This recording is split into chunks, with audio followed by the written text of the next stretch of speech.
yeah, I don't own a trident, so next best thing.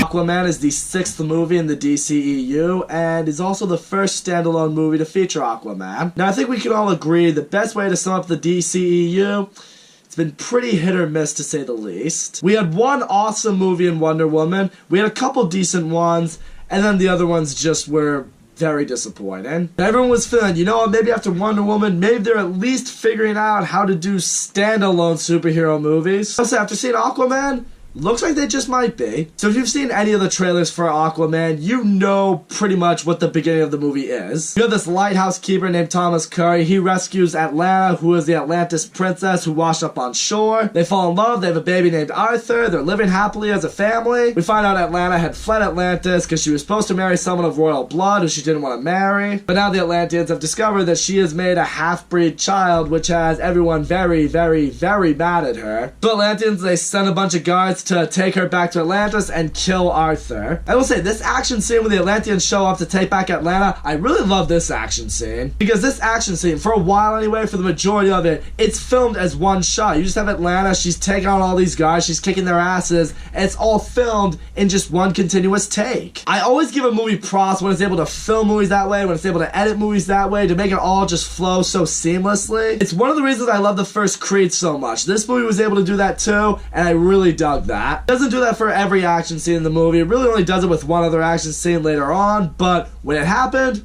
I was very much appreciative. But it reaches a point Atlanta realizes, like, if I stay here on land, then Arthur's just gonna be in danger. So she tells Thomas, it's like, I have to go back to Atlantis. I have to fulfill my promise, but I promise I will return. And when I return, Arthur is gonna reunite both of our worlds like he's destined to. And from there, you know, we get a few glimpses throughout the movie of what Arthur's childhood was like. You know, obviously because of his abilities, he was seen as being different, he was picked on, but I do love that one scene, that scene in the aquarium, the two boys are picking on him, and you know, all the sea animals, they see that he's in danger, and you know, he's able to summon all of them to the glass in the tank, and they come to help him. And by help them, I mean they scare the shit out of the bullies and really everybody else who's there. But it's alright, I'm pretty sure those bullies didn't fuck with him ever again. But it's also throughout the movie we get little glimpses of Arthur trying to master his abilities, and we find out he was taught by Willem Dafoe, who was sent by Atlanta to train him, so that one day Arthur could indeed become a powerful warrior who could unite both worlds. I will say, these flashback segments with Arthur, these were actually pretty cool to see. You know, Willem Dafoe just teaching him how to swim underwater, how to breathe underwater, how to fight. I like that we did catch some glimpses of how Arthur was able to master his powers, but it wasn't the focal point. Eventually the movie does flash forward to present day. It's about a year after the events of Justice League. We now have adult Aquaman, who's once again played by Jason Momoa, and I really do like Jason Momoa in the role of Aquaman, because he's not at all how a lot of people I think picture Aquaman. I think that's the best part. You know, the running joke is Aquaman is a pussy, he's a bitch, you know, his powers, he can breathe underwater and talk to fish. Cool. You gotta make Aquaman a badass, having Jason Momoa play him, that is a very good start. But we also see right here essentially what Aquaman's purpose is. You know, he does serve as the protector of the ocean. In one moment, there's this group of pirates who have basically taken over the submarine. Aquaman goes to save those who are being held captive. And right out the gate, it establishes, yeah, Aquaman is a badass. You know, just breaks on the submarine, he's blocking bullets, he's breaking swords with his bare hands, he's throwing all these pirates all over the damn ship. Aquaman is able to save all the captives, he stops the pirates, but he abandons the leader of the pirates and his son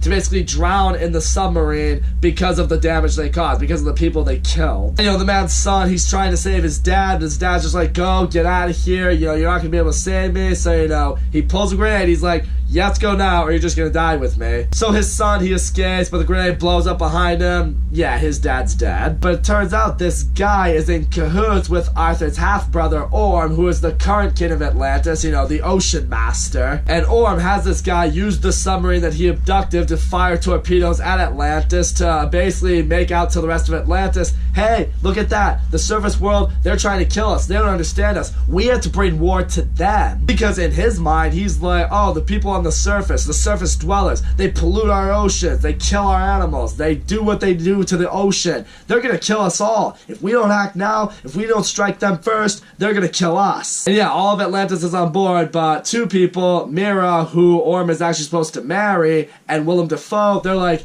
no, war's not the answer. We have to go find Arthur. We have to get him to reclaim his place as the rightful king. So Mira shows up. She meets Arthur, who's just having happy hour with his dad, and she's all like, we need you to come to Atlantis. We need you to become king. And he's like, yeah, I'm not about that life. I like seeing that with Arthur. You know, he has embraced his abilities. You know, he's fine with being the protector of the ocean, but he's like, I'm not a king. I've seen the stubbornness in him. It's not like, you know, all right, yeah, this whole destiny, this thing, this mission I have to take on, that's thrown in front of me. Yeah, I'll do it. Let's go fight for truth and justice. He's like, nope, I'm not doing it. That's not me. I'm not a king. I like it when it sets it up like that. It means we're probably going to get some solid character development along the way. It's not until Mira saves Arthur's dad's life from drowning, he's like, alright, I'll go along with you. Take me to Atlantis. We'll meet up with Willem Dafoe. Now it's right here. We really do get to see the lost kingdom of Atlantis. And yeah, Atlantis looks amazing in this movie. Really, the visual effects in general in this movie really are on point. The visuals, they were top notch. And not just the visuals. When the characters were underwater, when they were speaking,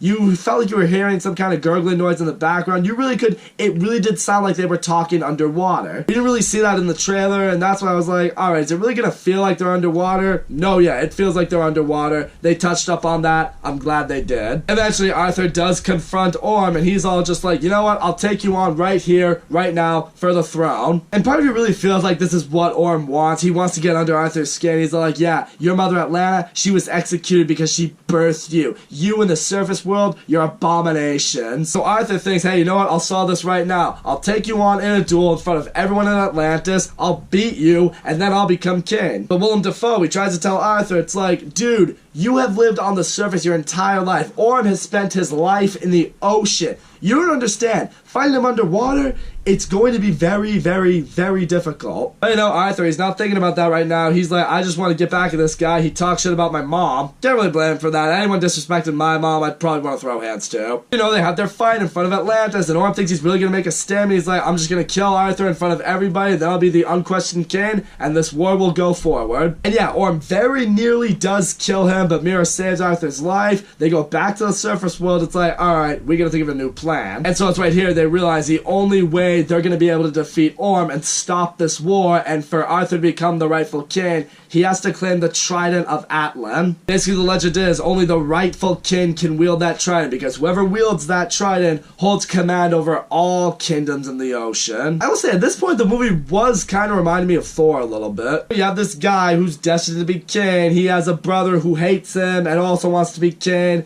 And, you know, basically in order to stop them, he has to claim his power, which is in the form of a magical artifact. Come on. Really sounds like Thor, doesn't it? Listen, I don't know too much about Aquaman in the comics. Maybe he is the DC's version of Thor, but couldn't ignore that. But, you know, Arthur and Mira, they go on this journey to find the artifact, and, you know, obviously you can tell some kind of romance is blooming between them. I want to get into Mira for a second. Mira was actually a really good character for this movie. But, you know, what I like seeing in her is she adds a little bit more of that motivation to Arthur, because Arthur's saying, like, I'm not worthy to be a king. I don't come from Atlantis. I am a half-breed. But she points out, it's like, you are of both worlds. This is why you are destined to be king. That's also really cool, kind of seeing her almost literally be a fish out of water, being on land, you know, not really knowing anything about the surface, and Arthur's just teaching her along the way. Because what is cool about her is she's someone who understands that the surface world is flawed. She doesn't have as strong a hatred for them as maybe Orm does, but she knows the humans are flawed. But I can't really blame her. If I came from Atlantis and I saw what we were like as people, yeah, I wouldn't be too happy about it either. Hell, we elected a guy who wants to build a wall to be president. The human race is hopeless. Let's admit it. So the two of them, after figuring out a clue in the Sahara Desert, they make it to Sicily, Italy, which is where the trident is supposed to be. But it is right here. Orm has rendezvoused with the pirate's son. He's given him some Atlantis equipment so he can go fight Arthur Curry. Because Orm knows that Arthur Curry's going after that trident. He's like, yeah, if he claims that trident, I'm in trouble. So I need you to go face him on land, kill him, so I don't have to worry about him anymore. And of course, the son, he is all for it right now, because he is all about revenge against against Aquaman for leaving his dad to die. So he arms himself with this suit with all this weaponry and becomes Black Manta. Black Manta shows up with a few Atlantean soldiers. They take on Mera and Arthur, and this is a fun battle. I mean, you can see with the Atlantean weaponry, Black Manta can actually fight Aquaman now. It's actually going to be a battle between them. Maybe in a few moments, Aquaman gets hit with a few of the attacks, and he's like, oh shit, I don't remember him being able to do that. The fight does go on for a while, but eventually Arthur just throws Black Manta over a cliff, and you think he's dead because he's just floating in the ocean at this point. But really, I gotta touch on Black Manta for a second because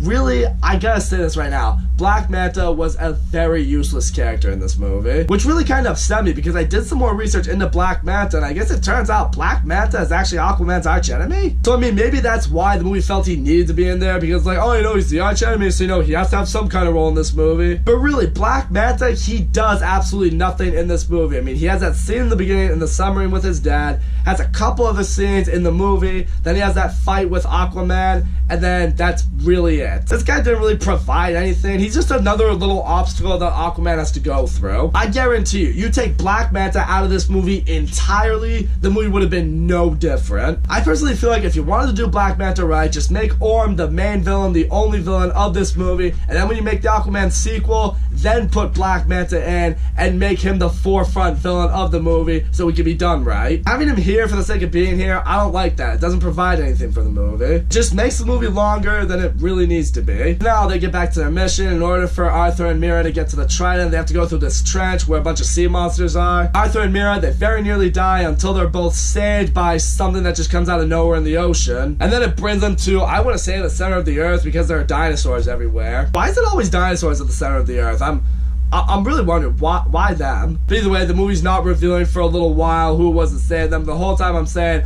oh, it's his mom. It's gotta be his mom. And yep, it does reveal, yep, it's Atlanta. She came back, she saved Arthur, she saved Mera. She's like, yep, after what happened, I was sentenced to death for breeding you, but I went into hiding, no one ever found me, and now it finally led me to you. So now Arthur can officially go directly into the center of the earth to finally claim the Trident for himself, but it's being guarded by this sea monster. That sea monster hasn't let anyone through, ever, and now it's finally gonna hear out Arthur, and Arthur at this point, you know, breaks it down. He's like, I didn't want to come here, I didn't want to do this, I'm here because I have no choice. I'm here because I have to serve as the king of Atlantis and the protector of the surface world. This is what I'm destined for. I don't want to do this, but I have to do this. I have to save the people I love. You know, it's hearing those words, the Trident senses, yes, Arthur truly is meant to be king. So, you know, he's able to take hold of the Trident, gets that really sick gold suit. Now he is officially the Aquaman. I mean, he's always been Aquaman. He's now the king. There you go. And it couldn't have come at a better time because now Orm has gathered the entire army of Atlantis by his side. All the sea creatures, all the soldiers, everyone. He's like, we're going to the surface world. We're bringing the wrath of the seven seas. So Orm's leading his battle to the surface world, but then who shows up? Mera, Atlanta, and then Arthur shows up with a giant fucking sea monster. That sea monster that was guarding the Trident, yeah, it's got that by his side now. This thing was really sick looking. Did anyone else think kaiju from Pacific Rim? Because that's what I thought. That's what it looked like, a kaiju from Pacific Rim. Yeah, Arthur's now got a category 5 on his side with a bunch of those other sea monsters at his will. It's like, oh yeah, this is gonna be a throwdown. Eventually at this point, everyone around sees that Arthur is wielding the Trident. It's at this point, it's like, okay, he's clearly our king. It's like, we have to swear our allegiance to him now. Now Aquaman and the Ocean Master, they can have their rematch, and this time Arthur is ready for Orm. You know, they're dueling out in the ocean. He's like, you know what, this time I'm bringing you to my world. So he brings him to the surface where he is clearly overpowering him. You know, he does that thing, he's got the Trident at his throat, and his brother's like, just kill me, just finish me, you've won, end my life. And Aquaman's just like, nope, I'm not gonna do that, I'm not gonna kill you. And that's right here, Atlanta, she emerges, and you know, she tells Orm, it's like, this isn't who you are, I know there's good in you, you're not supposed to be a killer, this isn't right, you know. And then she embraces him, and you know, he surrenders himself over to the guards, and it's even at this point Aquaman says like, hey, when you get out, you and I should talk. Again, it kind of reminds me of the relationship between Thor and Loki. Like, Loki is a bad guy, but you feel like there's good inside him, and Thor wanted to make it work with him.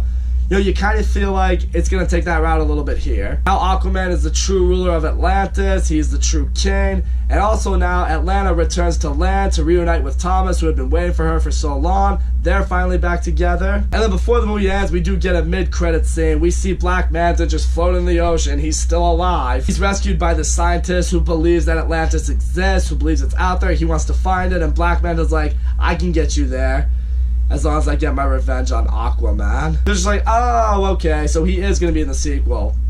Well, make him the main villain, damn it. So all in all, I will say, I do think Aquaman is a really good movie. Jason Momoa, he crushes it as Aquaman. I'm really glad to see him back. He does still have a bit more of his bro moments, but honestly, I didn't really mind that. It makes Aquaman better. Definitely makes him a lot more badass, I should say, and I think that's much needed with the character. Mira and Aquaman, I really loved their chemistry together. I loved Mira as a character. I bought their romance when it did develop. Willem Dafoe was a great supporting character. Atlanta, she was a great supporting character. I thought Orm, the Ocean Master, was a really solid villain. I like seeing the brotherly rivalry that does exist between him and Aquaman. Even if it is a little bit old-fashioned, it does work in this movie. Visually, the movie looks amazing. I'm so happy it looked as beautiful as it did. Justin Wan, he knew what he was doing when directing this movie. The action scenes were really well done, really well shot. I do wish we got a couple more of the scenes that were shot continuously, but nonetheless, when the action goes down, it is a lot of fun in this movie. My flaws are, one, the plot does feel a little bit familiar. As I said, I can't help but compare this movie to Thor. I know everyone will say, well, if Aquaman came out before Thor, then everyone would compare Thor to Aquaman. Yeah, that's probably true, but as the circumstances are now, Thor beat Aquaman to the punch.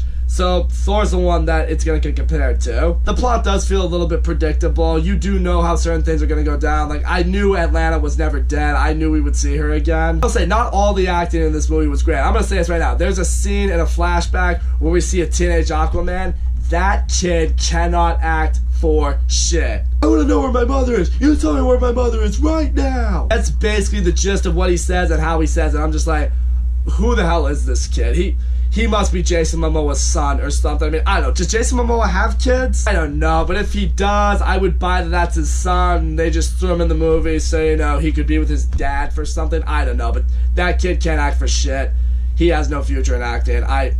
That was dumb. And like I said, Black Manta was a really useless character for this movie. I understand he's the archenemy to Aquaman, but if that's the case, just save him for the next movie, give him a big role there, let him be the main villain of that movie, and then you can just go from there. He was shoehorned into the movie. He really didn't provide anything to the movie. Like I said, if he was taken out, the movie would be no different. But in the end, this was a very solid standalone movie for Aquaman, and it's a very solid addition in the DCEU. Now the DCEU is back-to-back with solid standalone DC movies. Maybe Shazam can continue the trend next year. Hopefully it does. So that's all I gotta say, guys. Thank you so much for watching my video. Don't forget to leave a comment, like, subscribe, and I will see you all next time.